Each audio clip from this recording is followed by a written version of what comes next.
Man, I love when we just get 6 inches of fresh snow in the dead of winter on top of the 3 feet that we already have. And then your snowplow stops working.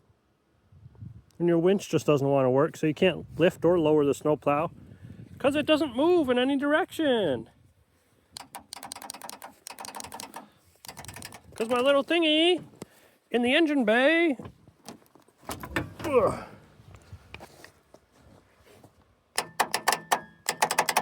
tick, tick, tock, broken piece of shite.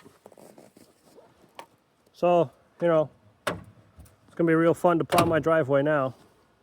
My plow doesn't work and we get 6 inches of snow in a day. What a joy to live in the north. I'm so excited, can't you tell?